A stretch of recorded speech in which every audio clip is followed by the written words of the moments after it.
Boyfriend can't stop sending money to Camgirls despite 3 chances to change. Now he's heading to therapy to save us. My boyfriend and I have been dating for over a year and a half now, and besides this one issue, we get along swimmingly.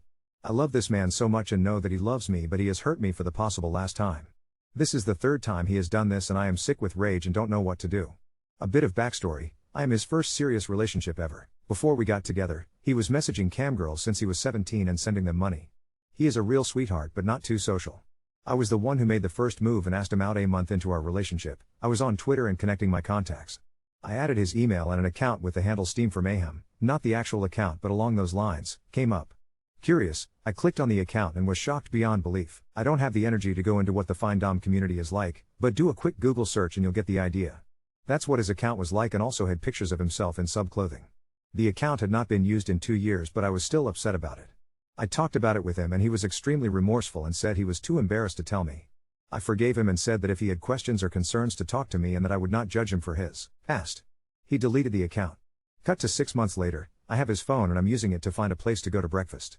An email pops up thanking him for a transfer of $100. To PayPal. We are not rich people and he had recently been complaining about finances that day but wanted to take me out because I wasn't feeling well. This made me feel worse as I did something I never did with any of my other boyfriends. I snooped hard. I found out that he had been sending money to multiple women and asking them to do or say certain things for about a month. This took a week to do and I waited to see if he would come clean and talk to me. He didn't. I broke down and confronted him and he denied it to me in my face. I didn't talk with him for 3 days before he came over and talked with me and said he had a problem. That it was hard to adjust and that he didn't tell me because he didn't want to lose me or leave me. I know, that's a shitty reason. But I had fallen for him at this point and really had deep feelings for him, still do. He blocked her. I gave him an ultimatum. Do this again and I'm leaving. Because of my lost trust and paranoia, I did something that was really uncool and I added my fingerprint to his phone so I could access it quicker. I never used it. A week ago, I told him about it and he was visibly upset, but not too angry. Something about his reaction didn't sit right with me and made me extremely suspicious. Cut to last night. We were dog sitting for a friend, forgot to mention we don't live together, and I have not trusted him since I found out about this last incident. I had been having conversations with him that I felt like he was hiding something from me and that he wasn't being open enough. I asked him every day and he said nothing was wrong. I looked through his phone while he was sleeping and found videos that he had paid for. I was so sick I couldn't sleep. I couldn't believe he did this again and lied to me again. He found me on the couch and asked me if I was okay and all I could do was stare at him. He knew instantly. He immediately confessed and admitted that he was wrong and made a huge mistake. I asked him to show me the messages and was appalled at what I saw. I almost kicked him out of the house, the messages were so bad. I read them aloud and he just hung his head in shame. Going through more messages I found out he video chatted with one of them and talked about me very negatively, but also that he felt kind of guilty about what he was doing, not sure if that was a part of the kink or not. He apologized over and over and I just, and still can't, grasp why he did it again. We are going to see my family for Thanksgiving, then we are going to New York, then to Disney World for Christmas. He calls me every day, we hang out together every day. He talked about moving in together for the past 6 months. Sigh. He's been doing this since August. We talked for over 2 hours and we came to the conclusion that we want to work it out but that he needs help. He gave me all the passwords to his social media, emails, and bank accounts, his request not mine. I messaged the women and told them I was not upset with them because they were just doing their job and fulfilling a fantasy. They apologized and gave me their condolences and understood. They blocked him and he blocked them and deleted their messages. He wants to go to a therapist tomorrow and talk about this because he says he really does not want to lose me because he was a dumbass. I just don't know. I still love him but he's hurt me multiple times. Update 1. He is going to a therapist on Friday by himself. He saw the post and thinks everyone is right and feels like a piece of shit. Thank you. Wants me to go with him after his first appointment. Still unsure of what I'll do. Definitely on the fence. He's taking a step and I know that he can do better. Told him that I am not here to help him and if he wants to do better he has to do so for himself. Willing to work on it as long as he does too. Thank you all again for the solid advice and messages. Update 2. I wasted another year of my life by trying to help a person that never helped themselves and I'm paying for it in every way imaginable. I introduced him to the Stop Findom subreddit, we went to therapy 3 times, only initiated when I caught him, I tried avoiding it, I tried confronting him. Nothing worked because he never stopped the cycle. I was going to study abroad in Asia in December and I did not need this on my mind before I went. So very impromptu on November 16th, I decided I could not be with him anymore. I was sick of feeling used and lied to about something that he didn't need to lie about. I didn't have solid proof. I just had it mentally because I felt he was hiding something from me. And he wasn't trying to fix our relationship at all, even though he swears up and down he did. Instead of handling it well, he shows me an engagement ring his mom gave to him as I was breaking up with him and begged me to stay again. We didn't speak at all while I was away, and I wish it stayed that way. I came back early January and our lease isn't up until February, so I decided we could live together until then. And it was great until Monday, or at least I thought so anyway.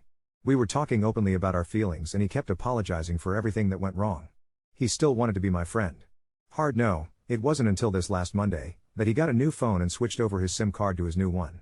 While he was at work his old phone kept going off, so I looked at it. I fully acknowledged that since we aren't together I had no right to go through his phone, but the shit I found makes me feel no guilt whatsoever. If anything, I'm proud I can see him for who he actually is. I found out he went to see one of the doms he was cheating on me with in LA and never stopped talking to her, even before we broke up.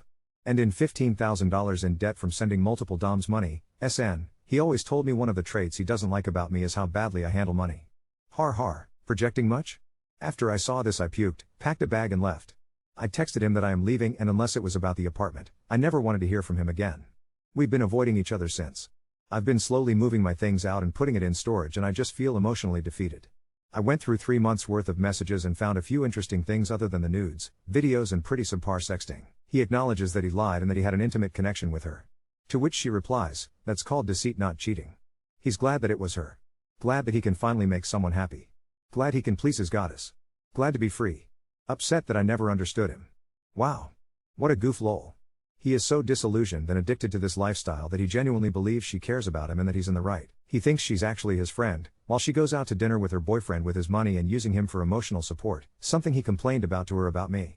And how he loved emotionally fucking with me. She is being paid thousands of dollars to stroke their ego though, so I think I would understand that you have to keep the customer happy. She got $500 off of that LA visit, which is pretty impressive if you ask me. I feel like I should say that I respect sex workers and everything they do a lot. But this specific dom is manipulative and has no boundaries. She is a half-baked amateur at best who really has no clue on how to even pretend to know what she's doing. She gives actual doms a bad name. Anyone who is a proper dom and actually cared about their subs' well-being would never do the shit that these two concocted. Like sending me a picture of her ass and saying she only did it because he asked her to, asking him how he's going to spoil me today and him telling her that he's going to take me to get my nails done as a surprise. Him telling her how unappreciative I am of his gifts because they don't feel genuine, which they weren't lol. I never consented to any of this and this shit has fucked me up for life. But get this, she's an advocate for mental wellness. What a joke. She praised him for getting out of a toxic relationship and was glad he could be free from all of my nagging and that I wouldn't hold this over his head anymore. Again, either she's really good at customer satisfaction or a really shitty person. More than likely both, but he never told her that I was the one who actually ended the relationship. But yeah, he never changed. He talked a big game but is so deep into his addiction and himself that he's willing to risk everything for it. I should have listened to everyone's advice and left when I had the chance. I shouldn't have moved in with him. Instead, I was emotionally abused by a narcissist who felt that he did everything he could. A direct quote he said to the fandom he never stopped talking to for the past 6 months. To those that are questioning and still have hope for the hopeless, get out while you can. You can't change anyone that does not want to change themselves. You can't convince someone they're in the wrong once they see that they're in the right. You may think that other people may not know them as well as you do. It's just something you tell yourself to avoid the actual truth that you're sacrificing yourself for someone who won't even do the same for you. Take care of yourself first because you're only damaging yourself in the long run. Sorry if this looks all over the place BTW. As happy as I am that I made the decision to leave, I am super depressed and feel like I failed. I know this is all his fault, but I feel like I should have seen this coming. That besides this one thing, he was amazing, but it was a lie. Reddit really helped me the last time and that's the only reason I'm posting here. Because I haven't slept in the past 3 days and could really use some support and will probably regret posting this later lol. Update 3. It's incredible how the threads of this story just keep managing to tangle themselves tighter, all after I thought everything was finally over. Well, I was wrong. If you want something wild and new, buckle up, because the last month has been so painfully, stupidly surreal, I don't even know where to start. First off, I thought moving my stuff out would be just drudgery and tears, but it's been something else. After I'd finally moved my last load of boxes, with help from 2 friends who valiantly stacked IKEA bags into their car trunks while I chain-smoked and tried not to cry, I told myself no more contact. Just me, my new tiny studio, and a mountain of nightmares to sort through. But less than a week later, on a rainy Thursday at 11:49 p.m., I got a text, not from him, but from his mom. Like, actual biological mother. I hadn't saved her number, but the signature on the message gave it away. She'd heard through the grapevine that things between us ended suddenly, and she was so sorry if her son got overwhelmed again, and could I please talk to her, just for closure, because she's very worried. Well, I ignored it. The next day she called. Twice, and then left a voicemail. 7 minutes of rambling about how he's beating himself up every day and he can't sleep or eat, and he wrote a letter, what is this, 1999? That she really wants to give to me. I didn't answer her call but listened to the voicemail and, yes, I cried. Not for him, but because even after everything, I still felt myself sliding back into old habits, making excuses for him, considering the prospect of comforting his mother when I'm the one who's shattered. I blocked her. Immediately. But it didn't end there. I come home the next night and there's a letter under my door. Is he 12? In it, pages and pages of his loopy, anxious handwriting, he details not just apologies but theories. Like actual charts and scribbles about how his compulsion was not an addiction but a psychological dependency, and he wants to try a month at some clinic outside the city he found through Reddit. He claims he's been journaling every night. I have a hard time picturing this. He could barely string a text together without triple checking for typos, let alone maintain a journal, and realizes the role trauma may have played. New word unlocked, trauma. He also says he's been reading up on therapy and reaches out to the dom for real closure. As in, apparently he wrote her a letter too, or at least a very long email, and, this is where it goes from pathetic to hilarious, apparently, she replied. Not a leave me alone email, but more of a thank you for your service, good luck, please send a tip if you'd like a response. Like, full-on customer service mode. The kicker is, he included a screen cap of this in my letter, as proof he's working through things. I nearly set the whole stack of paper on fire. But it gets weirder. Because somehow, word did get out. I guess his mother told her cousin, and her cousin's kid is dating my friend's coworker, and now at least 2 people I barely know have DM'd me to check in, including one girl from our old board game group who said, "I'm so sorry, I know he struggles with his mind sometimes. He never told me about the special PayPal, though." That's right. He apparently shared, in bits and pieces, with people we know, that he had a disorder of generosity and was trying to resolve it as a couple. Oh, my God. The dom's boyfriend, remember, the one featured in my earlier post? Appears to be in on the fun, too, because I got one single, cryptic message on Instagram, just a skull emoji, nothing else, from an account with their names mashed together. I ignored, blocked, and rolled my eyes so hard I nearly lost a contact lens. After this, I ended up spending one late night with a friend who's a therapist, not my therapist, just a friend who is one, and she gently grilled me while we worked our way through a takeout pizza. She pointed out, probably the first sane voice in this whole saga, that I've basically become a supporting character in his redemption narrative, at least in his head. That this was probably always going to be about him, his pain, his self-discovery. That this is just the latest stage, performative, self-flagellating, public, if the public is me, or his mom, or the dom. It doesn't matter. It's not about remorse, it's about keeping the story alive so he doesn't have to actually face himself. It sucked to hear, but she's right. And in the one bright, freakish twist that I couldn't have predicted? I was walking to my car a few days ago, and I got stopped by this woman near my building who looked vaguely familiar. Turns out, she's a friend of the LA dom from that infamous trip. She recognized me from Insta. Hope it's not weird. "You have such cute outfits and, you look so happy in the NYC museum pic last year," and then told me flat out that she'd heard about my breakup, because the dom had vented about an ex's clingy girlfriend in her little circle. Clingy? Me, I must have looked devastated, because she gave me a hug. "You're too pretty for bullshit like this," and then, with a half smirk, told me the dom broke up with my ex just a week after I moved out, because, and I quote, "he started asking too many feelings questions, and it got annoying." I think I finally laughed for real that day, not because it's funny, but because after all those thousands of dollars and months of secrecy, he got a block and a ghosting within a week. Oh, and that engagement ring? I took it to a jeweler, just to see. It's literally cubic zirconia in a plated band, not from his grandmother like he'd claimed. Couldn't pawn it for bus fare. So, if you ever wondered if people can get even more tone-deaf, self-involved, and self-destructive after being exposed, the answer is yes. I still feel like some bone-deep part of me failed, or chose badly, or stuck around long after the walls were closing in. But I also feel, dare I say it, a little hope. I'm sleeping through the night again. I joined a roller derby team. I have a small but mighty circle of friends who don't expect me to fix a single thing except maybe my backward skates. And if a letter from him shows up again, I plan to light it on fire, make a tiny s'more, and post the picture here. Update 4. If you thought things might finally settle, you would be in for the same shock I was, because the universe, or maybe just my ex's orbit of chaos and enablers, was nowhere near done with me yet. Let's start with where I left off. I was moving the last boxes in a daze, finding myself processing and unpacking memories at the same time as my clothes.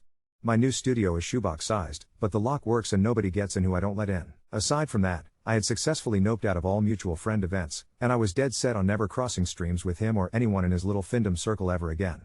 But denial, as they say, is a river my ex swims like a pro. So the first big new thing, 2 weeks ago, I found out he got fired from his job. Apparently, he started showing up late, calling out, and once even left a team meeting early, claiming a panic attack, but in reality, he was caught sending money to Camgirls during the meeting. The company's IT flagged his activity, HR heard about it, and you'd better believe his boss lost it. I didn't even know that was possible, but here we are. My phone started blowing up, not from him, but from our old housemate, who still follows him on socials and thought I should know, for closure. She sent me a screenshot of an Instagram story he posted, whining about losing everything because people don't understand different love languages. He hashtagged it #broke but loyal and also, in some fevered moment, tagged me. I immediately blocked him and reported the post, no job, no girlfriend, and, as I soon discovered, not much else to lose. Which brings us to the next escalation, the group text. Out of nowhere, a chat pops up with me, my ex, our ex-housemate, 2 mutual friends, his mother, I wish this was a joke, and, wait for it, his dom. I got added to a live audience of his apology tour. The message, a photo of a handwritten note, with a peace sign at the bottom, and a bulleted steps I'm taking to heal. The dom reacted with a heart emoji. His mom replied, so proud. Our old mutuals just left the group.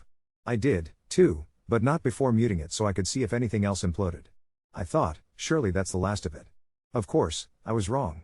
The next day, a random Venmo payment from my ex hit my account for $1.11 with a message, sorry for everything, $1.11. Am I supposed to tip him for closure? Is this some cosmic joke about begging for change? I sent the money to Planned Parenthood and blocked him there, too. Then came what might honestly be the most ridiculous episode of the whole post-breakup saga, a class action lawsuit email. Because, get this, to dig himself out of his mounting debt, he tried selling some of his personal belongings online, including the fake engagement ring he tried to guilt me with. He was scammed by a collector who bought it off eBay for $500, which was quickly reversed as a fraudulent transaction. Now, PayPal wants their money back, and his response was to include my name on a complaint to the PayPal support chat. My former fiancé gave me permission to sell it. I only found out when PayPal emailed me to verify recent activity. I had to call their helpline in 3 different time zones and state, for the record, that I hadn't touched that account in my life. The representative I finally landed with literally went, yikes, sorry to hear. So at least someone out there feels my pain. But the universe, or karma, seems to have a sense of humor left, because last Friday, I was invited out to a trivia night by some friends from my study abroad program. Remember, the one I nearly didn't survive because of emotional whiplash from this breakup? Well, guess who the quiz master was? The boyfriend of the LA dom. Apparently, they'd split up, he moved to my city, and now runs the trivia scene. We made awkward small talk at the bar, and then, halfway through the night, he leans over and asks, did you ever get your nail appointment? 'Cause he never paid her, apparently. I almost spit my drink out. I guess when the dominatrix finally got sick of my ex's whining, she cut him off mid-tribute, leaving a lot of debts and favors unpaid. She'd started DMing with at least 5 other clients instead. Apparently, there's a subreddit thread where she admitted she ghosted a broke baby dom. Small world? Too small, maybe. I've had to explain to 2 different trivia friends why my ex's potentially criminal spending sprees mean a lot of weird internet strangers sometimes, like my old Instagram posts. But here's a genuine victory. Even surrounded by all this, I felt fine. I wasn't embarrassed anymore. If anything, I was weirdly proud to have survived that circus. But the really wild development is this. I got an anonymous email, just the subject line "you deserve to know," and in the body, a string of screenshots from a group chat called Dom's Disciples. There, I see my ex, under a new alias, trying to rope his latest financial dom into moving to our city and helping him start over. One of the other subs in the chat pinged me separately to warn me that he was still using your name, this time trying to claim he learned from the best because my ex was such a cruel dom. I laughed so hard I nearly dropped my phone. That's creative, I'll give him that. People keep reaching out, people I don't know, girlfriends of his high school friends, a girl who matched him on Hinge and found my Reddit post before their first date.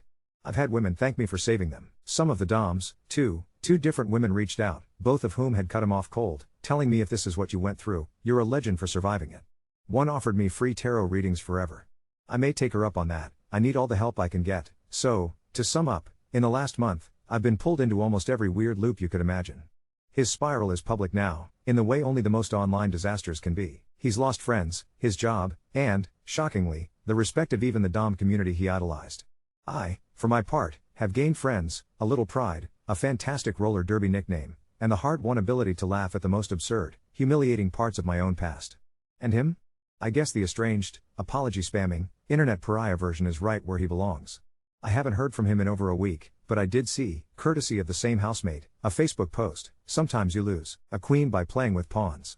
No likes, no comments. Update 5. It's been about 6 weeks since I last posted, and I was more than ready to disappear into obscurity, hoping the universe would finally let things be. No more accidental run-ins, no more cryptic Venmo messages, no more ridiculous drama. But apparently, my ex, let's just start calling him Keith for clarity, since his talented fingers have apparently typed my name to every soft dom and maternal figure east of the Rockies, is determined that I never, ever enjoy a boring life again. Here's the story. After the last post, things genuinely seemed to die down. Keith's mother stopped reaching out after I enlisted the help of a mutual acquaintance. Thank you, Claire, whoever you are, for explaining boundaries, and a strongly worded email. The roller derby team has been a gift. I felt stronger every week, both physically and emotionally. I landed a part-time job tutoring, and for the first time since 2022, I felt like a basic person. I booked my Asia ticket again, lined up the student housing, and put every bit of the past in the mental freezer. And then, 2 weeks ago, a stranger shows up at my Sunday morning yoga class. I noticed her because she had this halfway shaved head, purple lipstick, and, weirdly, a Queen's tote. She sidled onto the mat next to mine and, after class, started making small talk in the locker room. Weirder still, she asked if my name was the same as my IG handle, which is not that common. Thanks, embarrassing teenage abbreviation. I went cold. Yeah, why? She glanced around, then said it, I'm the Dom. Not the Dom, mind you, but a Dom, a new one. Keith tried to hire me, she whispered, and when I told him I don't do in-person meets, he dropped a whole saga about his ex who broke his heart and stole his inheritance ring. Reader, I laughed. Actually laughed. She showed me the chat, he'd reached out for guidance, and when she ghosted him, started ranting. Sent her links to my Instagram, what was public anyway, and, most weirdly, accused her, and me, through her, of destroying his path to real love. She shrugged and said usually, her clients do overshare, but yours is next level. To her credit, she told him off, blocked him, and, unprompted, DM'd me on a burner account to give me a heads up. She then told me, I'm not the first. He's reached out to at least 2 other women she knows, and each time, he shares a slightly different sob story, but the villain is always a cruel, manipulative woman who weaponized his trauma and made him financially insecure. Amazing. I asked for screenshots. She obliged. Screenshots in hand, I left the studio practically lightheaded with relief and disgust. Relief that I wasn't crazy for cutting things off, and disgust at just how tirelessly creative he is at blaming everyone but himself for his mess. Things were quiet for another week, until last Friday, when my building manager called me at 6 a.m. to say a very emotional man was at the desk asking for me by my full name. My heart started doing Cirque du Soleil flips in my chest. I peeked out my peephole and, sure enough, there he was, shuffling in the lobby, holding what I can only describe as a cross between a gift bag and an evidence folder. I texted my friends, Keith found me at 6 a.m. What do I do? Within minutes, one of them was on her way over, and the building manager, an absolute queen herself, gently redirected him to the cafe down the block to wait a minute, then let me slip out the back. I didn't have to confront him, but apparently, he left the packet at the front desk. When I finally had a stomach to pick it up, I found a manila envelope with another, fake, apology note, this time signed your past, your friend, your mistake, printed out copies of his new therapy bills, a color photo collage, yep, of all of our happiest memories, including 2 screenshots from that cursed LA Dom trip where he's cropped her out and put a sticker of a dog over her face. There was also a folded printout of an eBay receipt for the fake engagement ring, the one that landed us in PayPal hell, this time with a note in the margin, guess it was a scam after all. LOL. As though I might find this some charming little mix-up, but here's where things get really wild. There was also, on absolutely no warning, a draft of a screenplay. Yes, a screenplay, titled Heart on the Line, in which the main character is a generous, misunderstood man taken advantage of by temptresses and users before finding redemption through reflection, hard work, and an honest sub. The villain? The cold, calculating ex who weaponizes love as a weapon of control. I'm not even trying to be funny. It was a real, honest-to-God, properly formatted screenplay, about 24 pages long. I was half horrified, half deeply impressed, and, dare I say it, grateful that now anyone in my friend group who doubted why I never wanted to hear about him again could just read this hot garbage and know. My friend suggested we host a dramatic reading of it one night for derby practice. I said yes. We had a blast, but, alas, the universe wasn't done yet. 3 days ago, at a regular trivia night, one of the MCs, remember, the old Dom's ex-boyfriend, came up to me and said, "You're not going to believe this, but Keith sent me an apology email about not respecting boundaries."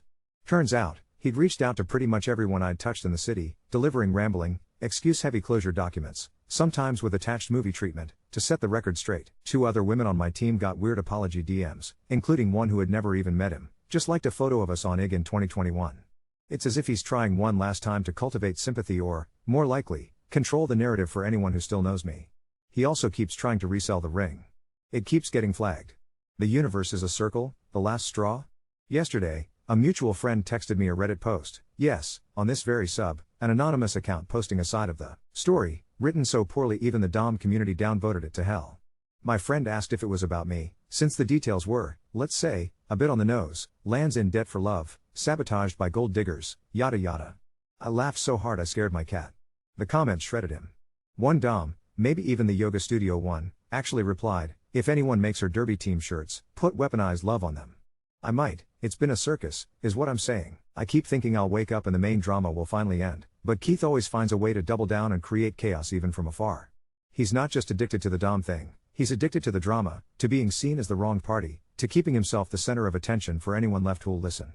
But here's the thing, every time he tries to drag me back, I come out with more evidence, more friends, and better stories to tell. I don't intend to ever speak to him again outside a courtroom, a PayPal support call, or a dramatic reading.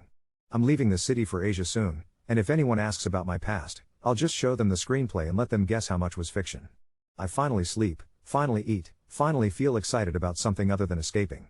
I guess the wildest update isn't about what new drama he's dragging me into, but that I know, now, it's really not my circus anymore. It's his, all his, with the doms and the debt and the fake rings and the weaponized love derby shirts. Let him have it. I'm gone.